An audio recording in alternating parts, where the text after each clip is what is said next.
السلام عليكم ورحمة الله وبركاته. Baadakum himidu Mwenyezi Mungu Subhanahu wa Ta'ala na kumtakia rehema na amani Mtume wetu Muhammad sallallahu alaihi wasallam. Tunaendelea na kukumbushana masuala mbalimbali ya ibada zetu na dini yetu.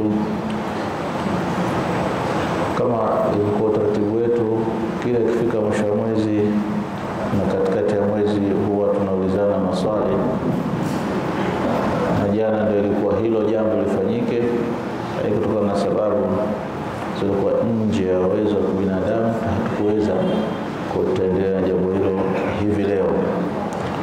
Kwa maana tutakuwa na kipindi cha maswali na majibu katika utabiri wetu huu wa darasa. Na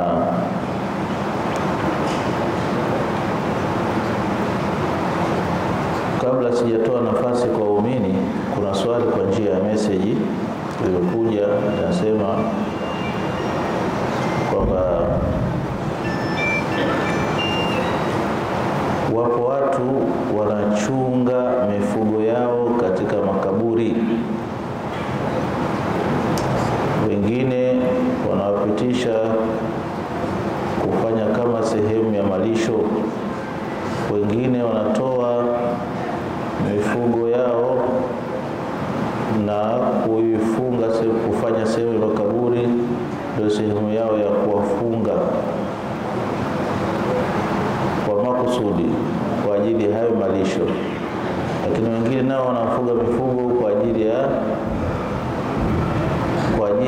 wananunua mifugo kwa ajili ya sadaka, na kabla ule muda wa kuchinjwa hujafika wanawekwa huko kwenye makaburi.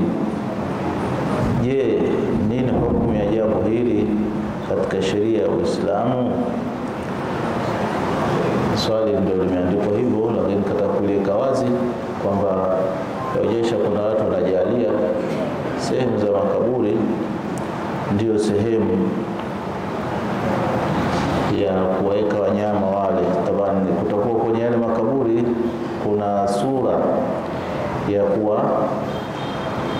yapo majani, wanyama wanaweza kula yale majani. Sasa kuwafanya wanyama ndio sehemu yao ile ya makaburi malisho, na kufanya kwamba kuwafunga pale, ingawa umenunua hao wanyama kwa ajili ya sadaka, kuwafunga pale, nini hukumu ya kisheria katika kufanya jambo kama hilo?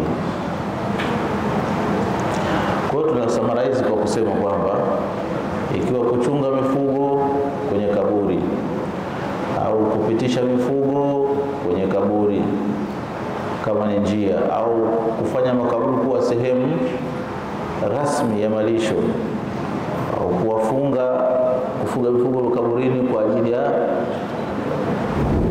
inasubiriwa siku ya kutoa sadaka, kwa kipindi cha mfungo tatu, mara nyingi watu wanunua mifugo mingi wanagesa wanaweka sehemu za makaburi. Hili jambo kisheria halifai, kisheria kabisa halifai. Kwa nini? Makaburi ni sehemu tukufu. Wasidhania watu kwa sababu binadamu amezikwa hana lake. Ndio wengi tunadhani namna hiyo. Makaburi, yani sehemu ambayo wanaozikiwa watu, ile sehemu ya makaburi ni sehemu tukufu. Mtume sallallahu alaihi wasallam ameifanya ile sehemu tukufu, kwa maana kwamba alikuwa anaipa heshima. Alipokuwa akienda anaingia kwa dua kama alivyotufundisha, na akitoka anaombea Mungu wale watu wa pale, akiingia anasalimia, na yeye ndio akaamrisha umma kwamba waende eneo lile la kaburi kwa ajili ya kupata mazingatio, sio kitu kingine. Kwa sababu kama unaweka kitu kingine kinyume na huo utaratibu uliokusudiwa sheria, maana yake imekuwa ni nini? Ni dhambi kinyume na utaratibu wa sheria.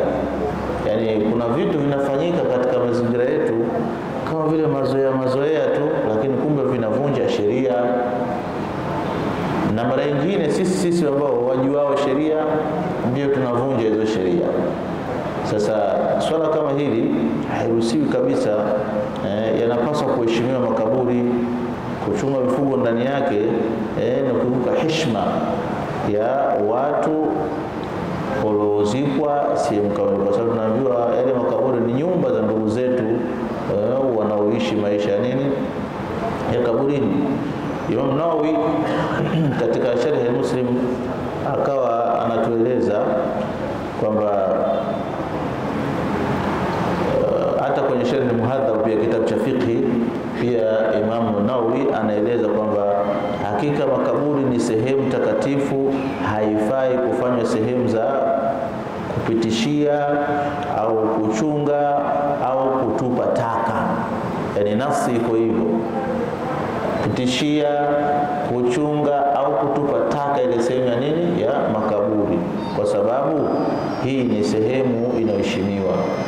Mfano leo tuchukulie mtu umejenga nyumba yako, alafu sasa ile nyumba kuna unaweka kijibaraza au uwanja wako, wakawa mtu anatoka huko kwa sababu umepanda bustani pale, wanyama waje wanakula pale au wanaingia wasile chochote, utahisi vipi jambo kama hilo?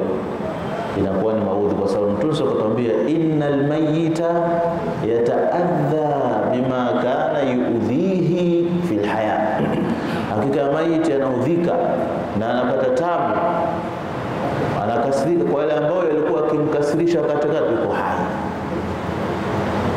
Hii ni kauli ya Mtume sallallahu alaihi wasallam kwamba lazima maiti aheshimiwe. Kuna ile mifumo iliyokuja kwamba sijui msizuru makaburi, sijui watu wanafanya shirki, kama ilikuja concept kama hiyo, na hii ni mambo yanayokuja nje ya Uislamu, yanaingizwa kwa ajenda iliyokuwa nzuri ndani ya Uislamu. Mwisho wa siku tunaona ile ndio ibada, tunaona ndio jambo zuri lile kukataa. Hii ndio ikapelekea makaburi yadharauliwe, lakini makaburi si sehemu ya kudharauliwa, ni sehemu tukufu. Haitakiwi kufanya jambo kama la kufunga wanyama kaburini au vipi. Hata kupitisha pia wanyama katika makaburi, labda iwe hakuna namna na kuna heshima, lakini haifai kwa sababu watadondosha kinyesi wale wanyama pale watakuwa tunapitisha. Kwa hiyo mifugo haifai kuwekwa kwenye makaburi, kwa sababu hiyo inapelekea kuvunja sheria na kuleta madhara, kwa sababu ukimweka pale pia akifanya ile kinyesi amefanya uchafuzi, atakula zile nyasi pasina utaratibu. Na ile jambo tunaambiwa katika Uislamu, la darara wala dharar, usisababishe madhara na wala usikubali wewe kudhurika. Yani usidhuriwe na usifanye, hakuna kudhuru wala kudhuriwa, lazima mtu ujitahidi kufanya tofauti na hivyo. Katika hadithi ya Ibn Majah kama tulisoma, inatuashiria kwamba haifai jambo kama hilo. Unahitaji kwa makaburini kuna majani, chukua zile nyasi, mlishe mnyama sehemu nyingine, au chukua ile majani, itakuwa pena umefanya uzuri, umesafisha pia, kwa sababu kwenye makaburi inatakiwa ibakie miti na sio majani. Miti ndio inatashafaa, kama alifanya Mtume sasa, alichukua vigogo viwili akavipanda katika, akachomeka katika kaburi la mmoja, akasema adhan tushafiani sahibul qabr hadha alqabr, hivi vigogo viwili vinamtakia shifa na kumwombea mwenye kaburi. Kwa hiyo kwenye makaburi kuwepo miti ndio jambo, lakini sio kuwepo manyasi. Manyasi ndio yatakuwa kunasafishwa, kunaangaliwa, kunaheshimiwa, na sio sehemu ya kufanya uchafu kama hivyo. Allahu Ta'ala a'lam. Sasa tukaribishe maswali kwa waumini. Kama kuna swali lolote, hili ndio swali lilokuja kwa njia ya message, tumelijibia kwa uchache huo.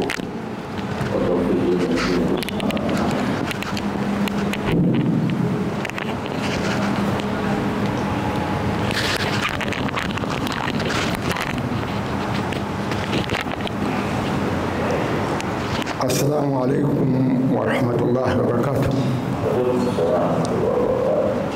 Nina maswali mawili. Swali la kwanza ni kuhusu ndugu zetu ambao tulikuwa nao katika Uislamu wakaritadi wakaingia katika Ukristo. Mahusiano yao kati ya sisi na wao, sheria inasemaje ya Kiislamu? Ndugu zetu ambao tulikuwa nao katika imani wakaja kuritadi wakaenda kwenye dini ya Ukristo.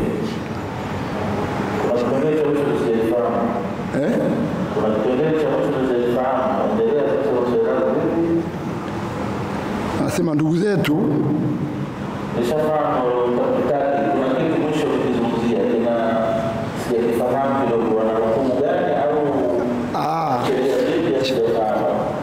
sheria ya Uislamu inasemaje kuhusu kuishi nao baada ya kuritadi? Kuishi nao?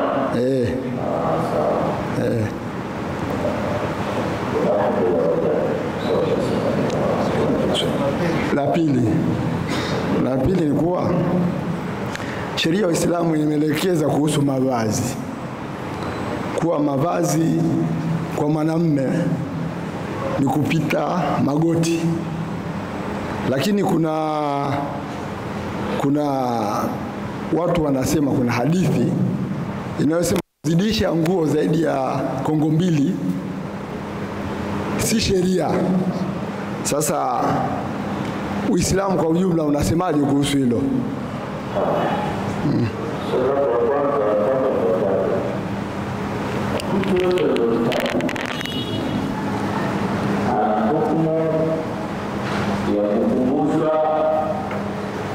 Yale yanayohitajika katika Uislamu wake. Bas, na sio jambo lingine lolote lile. Labda tuseme mtu ameritadi tumuue, hairuhusiwi kisheria. Mtu ameritadi tumnyime chakula, hairuhusiwi kisheria. Mtu ameritadi tumtenge asiishi na sisi, hairuhusiwi kisheria. Kwa sababu yule ni nini? Wala qad karramna bani adam. Kilichotakiwa sisi ni nini? Ad-dinu nasiha. Kumnasihi ndio shughuli yetu sisi. Ukienda mbele kidogo, kumwombea Mungu atoke katika ile hali ambayo ni mbaya, lakini lazima uendelee kumnasihi, kwamba kunasihi kumuonyesha njia za kheri, dalili, lakini masuala mengine yote hayatakiwi, kwa sababu mtu murtadi ni kweli hali yake ni mbaya zaidi kuliko hata aslu kafir al-harbi, lakini hamna hata yule kafir wa kawaida hatukuambiwa tumuue. Tuliambiwa tumuue ni yule ambaye anaanza yeye kufanya uchokozi wa kuua, ambayo katika sheria inaitwa kafirul harbi, ni kafir anaopiga vita Waislamu, huyo ndio tunaambiwa tumuue. Lakini kama neno la kibinadamu, mwanadamu ameheshimika, na kwa mfano inatakiwa tu, baadhi ya wanamaa wamesema kutomshirikisha kwenye mambo yale ambayo unajua haya yatamrudisha yeye, kama anaumia kwa kule kutoshirikishwa kwake, maana yake kwamba labda kutomjali au kutofanya kadha, yani vitu vitamfanya yani ajisi yeye mnyonge, vitamsaidia wapi kurudi. Hiyo ni sehemu pia ya nini, ya nasiha, yani ni mbinu ya kufanya arudi, lakini sio kwamba labda ndio usiishi naye au hiyo ni itakuwa ni mambo ya hisia na sio mambo ya sheria. Sheria itakuwa kwa sababu mtu mbaya ukisema ukae naye mbali, nani atakayemuongoa na ubaya wake? Inabidi uwe naye aelewe, afahamishwe.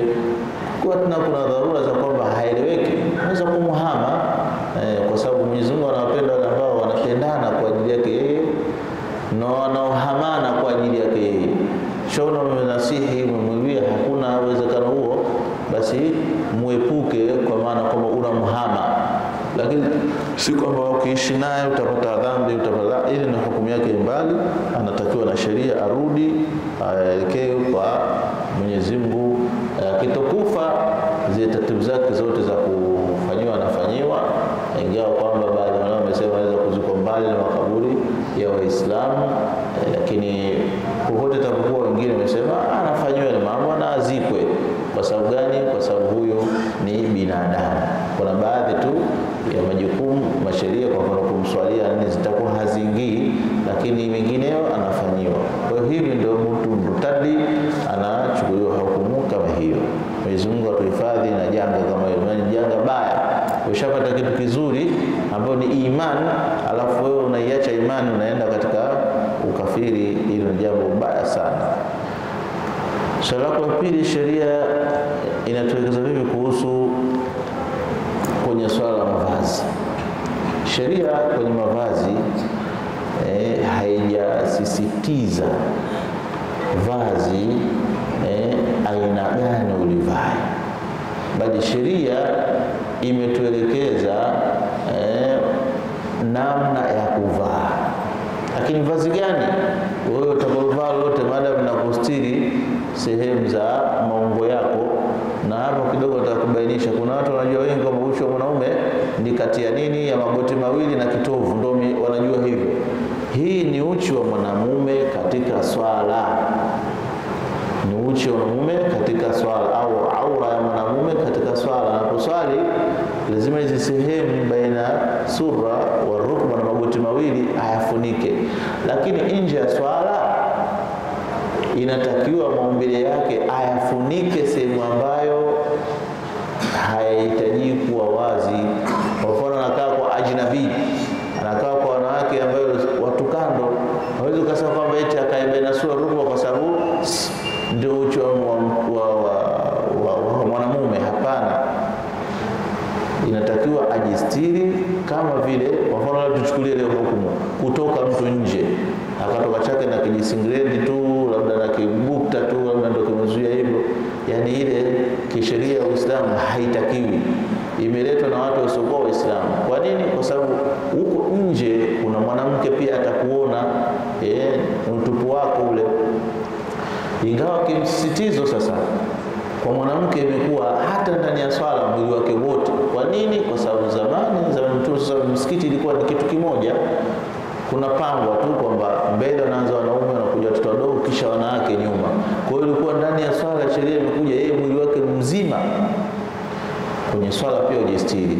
Akiwa sasa kwa wanawake zia anaweza akapunguza ile stara ikaja baina surati wa rukba, lakini pia mwanaume ajue kwamba akiwa nje ya swala anatakiwa pia ajistiri, sio kwamba ndo akae ovyo ovyo tu. Na Uislamu umelichukia hilo, ingawa kauli rajih kwamba andikiwi dhambi, lakini makruhan anakuwa analeta uchukivu katika sheria ya Uislamu. Hiyo ndio namna inayotakiwa. Lakini sasa Mtume sallallahu alaihi wasallam amerekebisha namna gani ya kuvaa, kwamba amerekebisha kwamba nguo ambayo itakuwa inaofunika mwili, amerekebisha pia rangi ya nguo katika namna ya kuvaa. Mtume sallallahu alaihi wasallam alipenda sana kuwa rangi nyeupe ndio itumike katika kivazi chetu, hiyo kaashiria. Lakini ukiangalia mfumo mzima wa sheria kwamba hujakuja kulazimisha kwamba mtu avae nguo ya kitu fulani. Kama kuna watu wanatafsiri kwamba kanzu ndio nguo ya Uislamu, hapana, kanzu sio nguo ya Uislamu. Kanzu ni ada ya Waarabu na wengine wakaikoti ada kama hiyo, kwa sababu Uislamu haujakuja kuweka kwamba vazi fulani wao umetaka ujistiri. Kwa hiyo katika ile vazi unapokuwa umejistiri, sasa kuna kitu kinakuja. Je, kuna mipaka ya ile nguo, ukubwa wake na udogo wake? Ndio hayo masala yanazungumziwa, na nafikiri swali la mzee wetu tulitalenga hapo zaidi. Kuna kitu kinaitwa isbal, kurefusha nguo kupita nguo mbili, kupita fundo mbili za miguu. Hili jambo limezungumziwa kisheria. Waarabu walikuwa na ada hiyo, kwa sababu walikuwa wamechukulia kama ni fakhri kwa wao kushona nguo refu. Mtume sallallahu akalikataza lile jambo kwa hadithi sahihi, lakini akaliwekea logic ya lile jambo katika mazungumzo ya Mtume sallallahu. Hadithi anasemaje? Kwamba man jarra thawbahu khuyala tahta qa'bayn dakhala an-nar, au kama qala sallallahu alaihi wasallam, hadithi sahihi. Kwa mtu yote mwenye kurefusha, mwenye kuvuta nguo yake ikavuka juu ya nguo mbili, maana enka ile ya mguu, enka ya mguu chini ikapitiliza ile nguo, huyo mtu kilichopitiliza kitamuingiza motoni.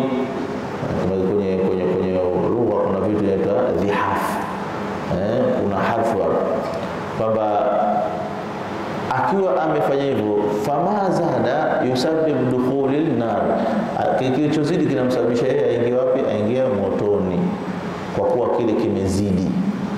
Hivi ndio hadithi zilizokuja. Na Saidina Umar kumuelewa Mtume sallallahu sana, akiwaambia kwamba jitahidi nguo yako kuifupisha, kwani katika kufupisha vinapatikana vitu hivi vitatu. Yani nguo usirefushe chini ya nguo mbili, ya enka mbili, vinapatikana vitu vitatu. Kwanza kufanya hivyo ndio sunna ya Mtume, kisha itakuwa ni safi, kisha yani manake itabakia kwa muda mrefu, kwa sababu kuburuza inakuwa inachunika kwa chini, inachunika. Ndio akasema kutoka aksir thawbak fa innahu anqa abqa wa atqa, au kama qala Sayyidina Umar radhiyallahu anhu, fa innahu imma atqa au anqa au abqa, maana kwamba huo ndio cha Mungu, maana ndio kumfuata Mtume sallallahu alaihi wasallam. Abqa kwa maana itabaki kwa muda mrefu, haitoharibika, na pia anqa maana itakuwa safi, haitokuwa na uchafu ile nguo, kwa sababu hii ilikuwa ni ada ya Waarabu. Sayyidina Abubakar naye akajiuliza, je mimi kwa sababu yuko waingia zamani asbala taubehi tahta kabaini, mwenye kurefusha asbala, ilikuja namna hiyo. Kisha ndo Mtume sasa akaleta riwaya nyingine ya khuyala. Sayyidina Abubakar anasema, mimi vipi ya Rasulullah, nguo langu ndo hivi? Akamwambia anta lasta minhum, wewe sio katika hao tunaozungumzia. Ndio akasema jarra thawbahu khuyala, yani maana yake atakayorefusha nguo yake kwa kibri, kwa kibri, yani maana yake kwamba ajionyeshe yeye kwa gentleman au yuko kadha au kabila letu kadha kadha. Hii ndio anazungumzia Mtume. Maulama kwa kumfuata Sayyidina Umar wakasema hatujui kipimo cha kibri, kipimo chake vipi, kwa moyo na kibri. Bora tuende na kauli moja kwamba kuvusha nguo chini ya viungo mbili haitakiwi. Kwa hiyo ndio sheria ikasema hapo, lakini kana kwamba kuna asbabu zinazopelekea kwamba lazima ufunike. Kwa mfano wanawake mwili wao wote ni uchi, uwezo kumwambia mwanamke asifanye isbali, hilo limekuwa nini? Mustathna, limevuliwa. Mtu miguu yake imepasuka, au kuna nyingine inaonyesha kwamba hapo katika ile namna ya kukaa sawa ile yake miguu yake, yani kuna aibu fulani ipo, taimile ile makruhu haupo. Na kutokana na hadithi hizi mbili, moja ilikuja kwamba man asbala thawbahu dakhala, na nyingine man jarra thawbahu khuyala, maulama wakachukua hukumu kwamba kufanya vile ni makruhu na sio haram, kufanya vile ni makruhu na sio haram, lakini kufanya namna hiyo ndio cha Mungu. Kwa hiyo utaangalia hapo, sheria inataka usirefushe nguo kwa njia ya karaha. Ukitokezea umerefusha, kuna asbabu au sababu maalum na kupelekea hivyo, la dhambi, maadamu hauna kufanya kibri au kujionyesha katika kule kurefusha nguo yako. Allahu ta'ala a'lam.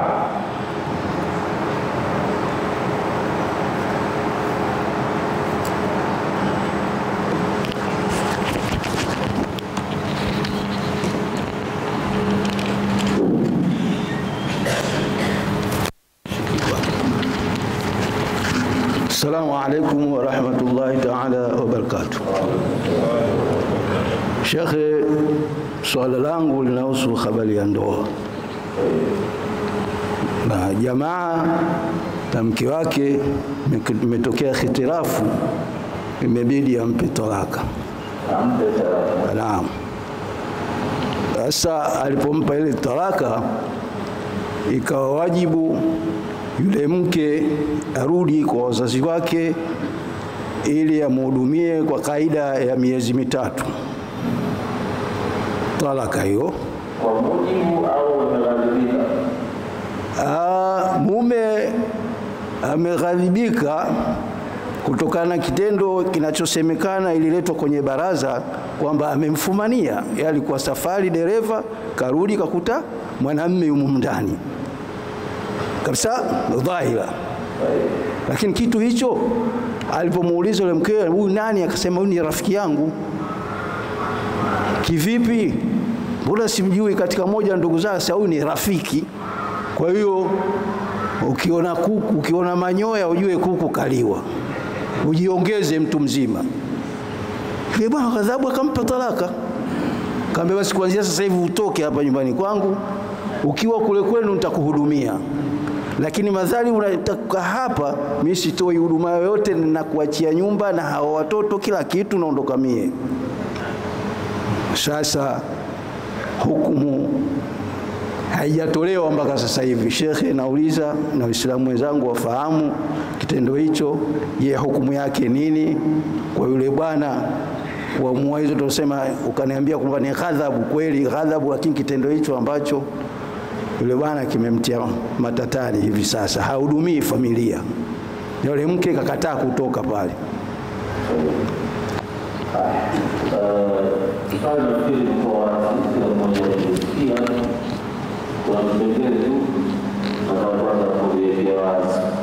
Kwa swala la kusema mwanamke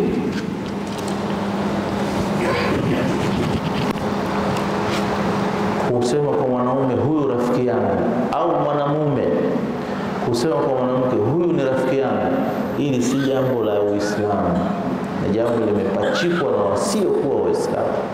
Katika Uislamu hakuna rafiki mwanamke na mwanamume au mwanamume na mwanamke, kwa sababu hao wote ni nini?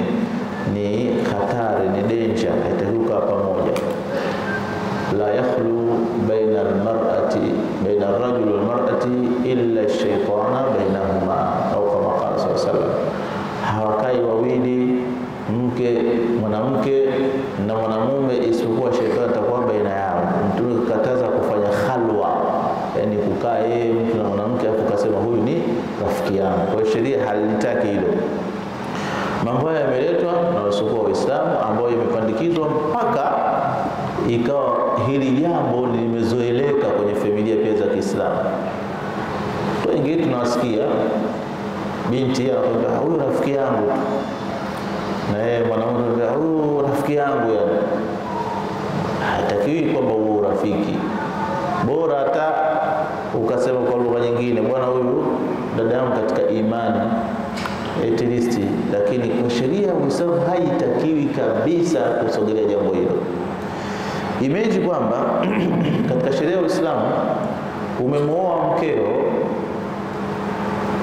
wewe una ammi yako, baba mkubwa baba mdogo, damu moja na baba yako, basi yule baba mkubwa baba mdogo hafai kumuona mkeo.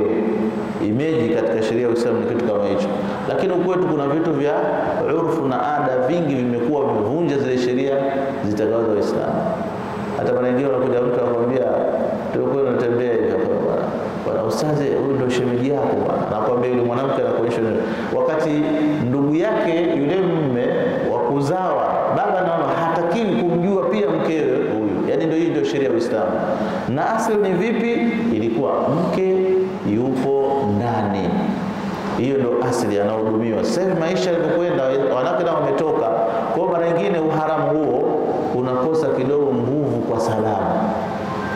Kujua huenda baadaye kumjulisha ile asije akafanya kugeuka, akaona kama mwanamke tu kawaida akampenda, kumbe ni mke wa ndugu yake, akafanya mambo sio sahihi, au akapata shida hamna kumsaidia. Kutokana na kuvunja ile sheria ya kwanza imesababisha na sheria ya pili ifanyaje?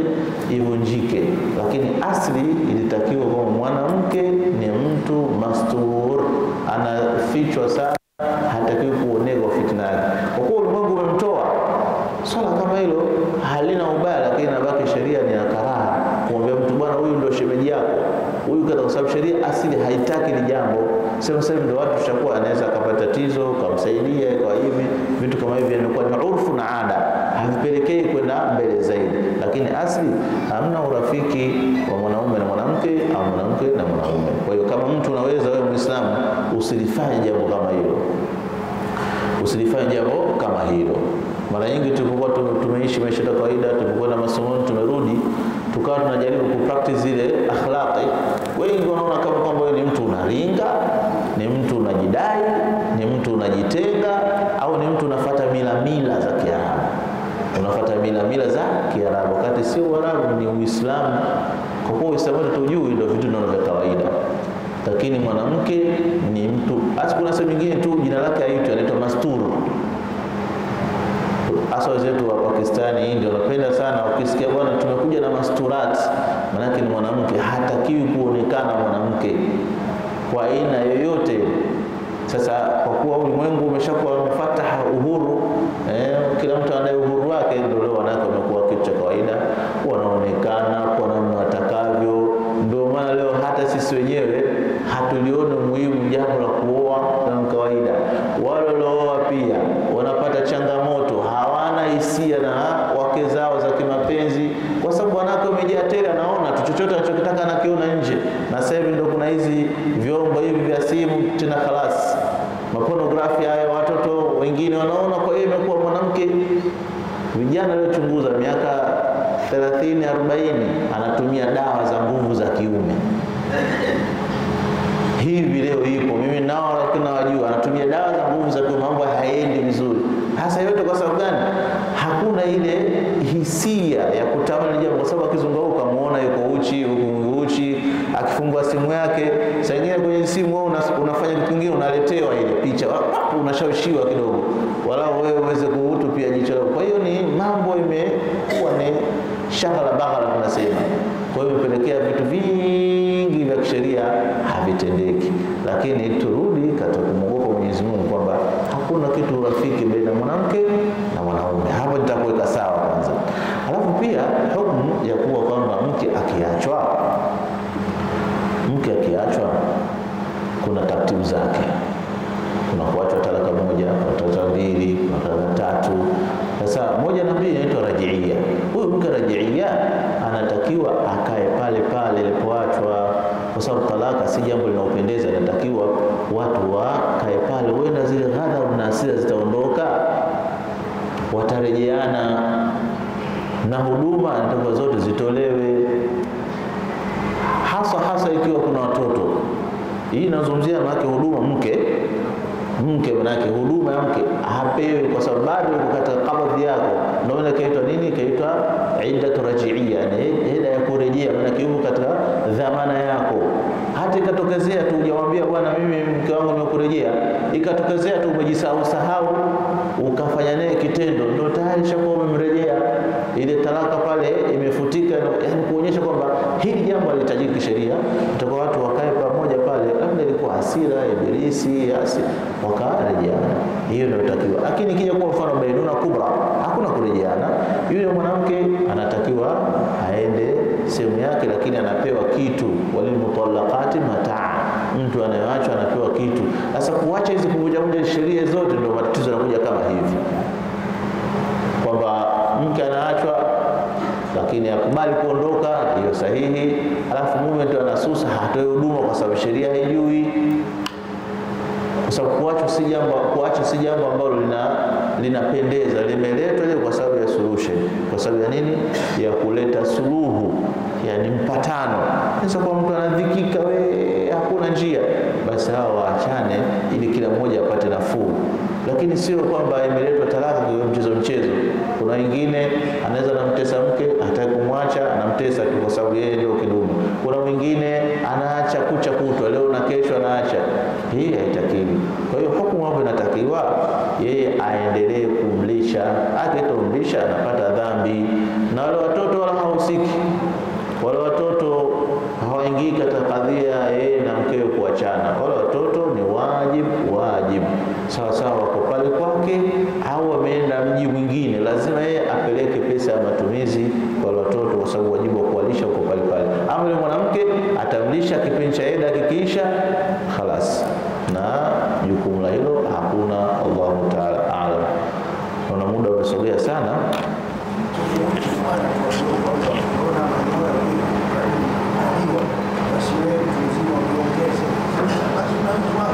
Ni maneno haya yanakuja, lakini sio ndio sheria. Ni maneno tu yanakuja. Waarabu nao wana maneno kama ile ulisema wewe. Wanasema al-ba'a tadullu ala al-ba'iri, kwamba ukiona mavi yale kinyesi cha ngamia, basi ujue ngamia kapita. Wanaosema wao kama huo. Sasa lakini maneno kama haya sio kwamba ndio itakuwa ndio sheria. Wewe umeambiwa usubiri, kwa maana umeambiwa kwamba katika sheria yetu ya Kiislamu unatakiwa ukute kile kitendo kinafanyika na uwalete watu hao, kuonyesha kwamba sio jambo jepesi tu unaweza kulifanya hivi kwa lojiki yako tu, hapana. Ulete mashahidi wanne ambao au mashahidi wanne ndio atakuwa ni sehemu ya kukushuhudia ile kitendo kimefanyika. Otherwise utakuwa upigwe fimbo 100. Kwa sababu gani?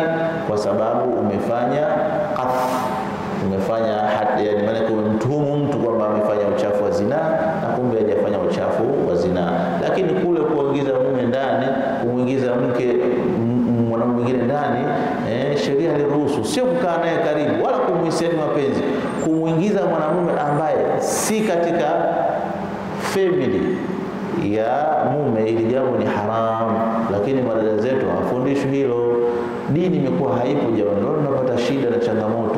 Watoto tuko na vile wadogo hawafundishwi dini yao, wanapelekwa madrasa wanaimba, au mwingine atasomesha Qur'an bila ya understanding yote, anasomesha Qur'an tu.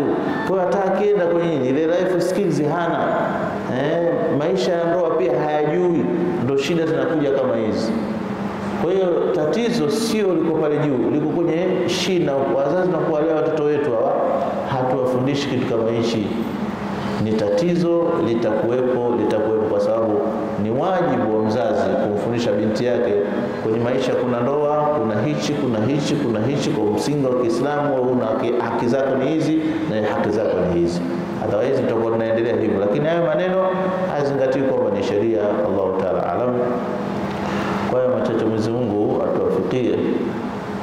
Muda nao umekwenda sana, muda umekwenda nao sana, labda kwa sababu mzee wetu naye mara nyingi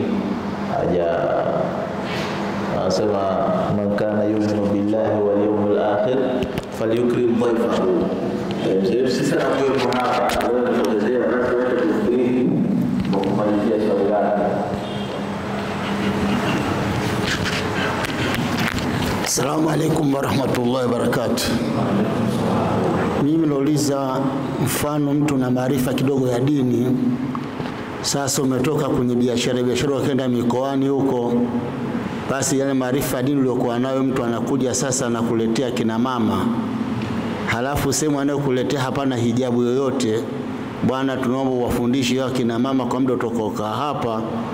Je, sheria inasemaje kina mama kati wale ni maharimu zako? Je, sheria inasemaje, wakatalie au waambie tafuta sehemu wajistiri kwa ajili ya kuelekeza inshallah?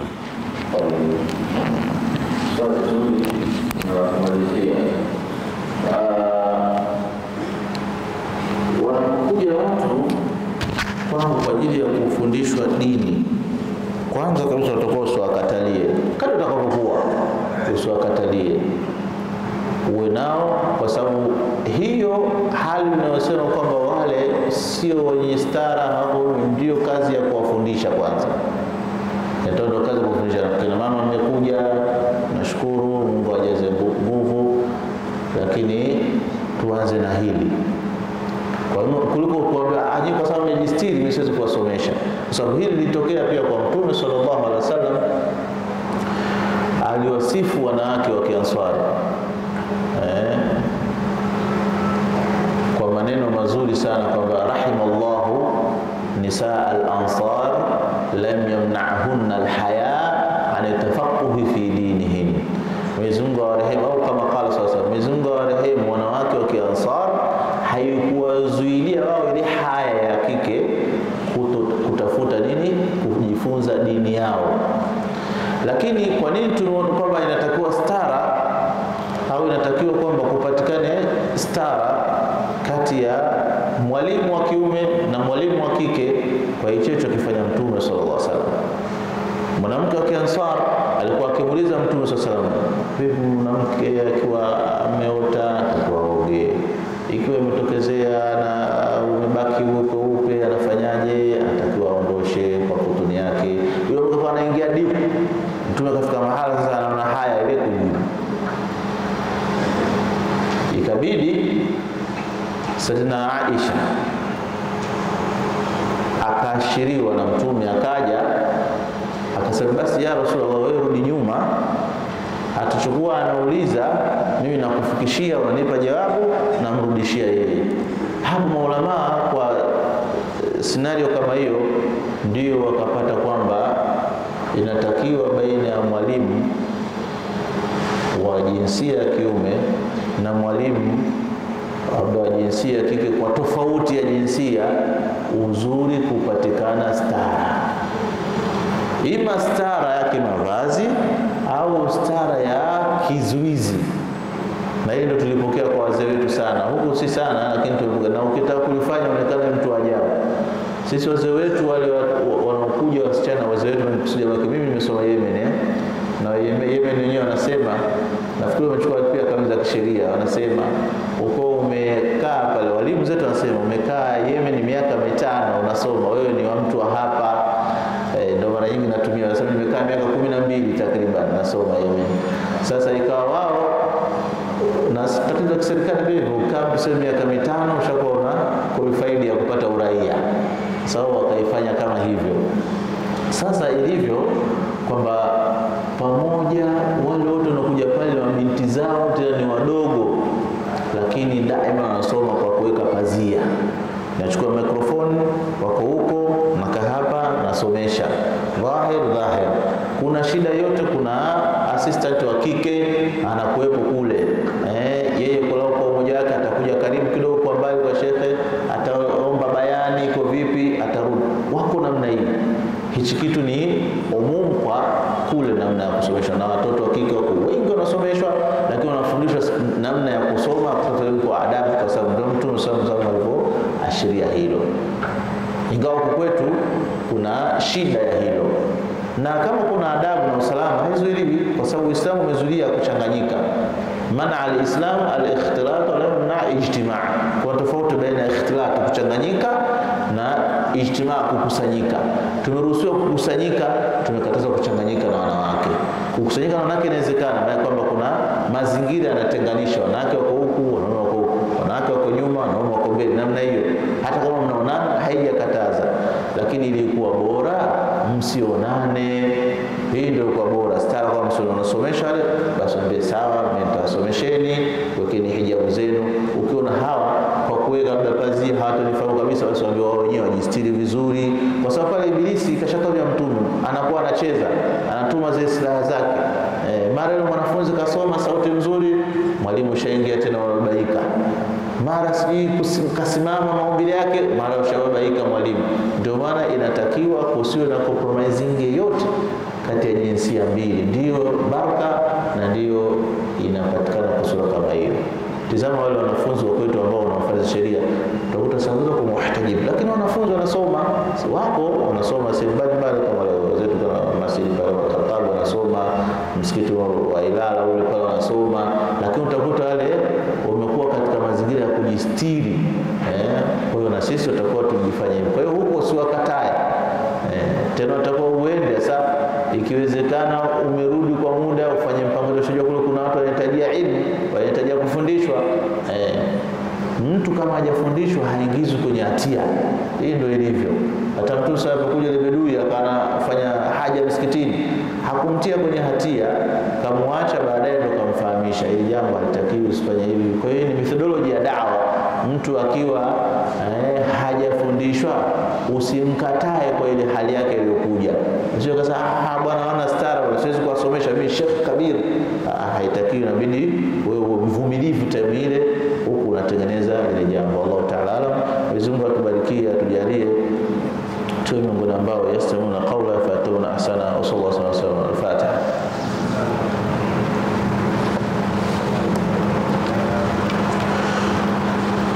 اللهم انفعنا بما علمتنا، علمنا ما ينفعنا، اللهم أرنا الحق حقا وارزقنا اتباعه وارنا الباطل وارنا اجتنابه. اللهم يسر امورنا ما رحد قلوبنا والعافيه والسلامه في دنيانا. اللهم ارزقنا فهم النبيين وحفظ المرسلين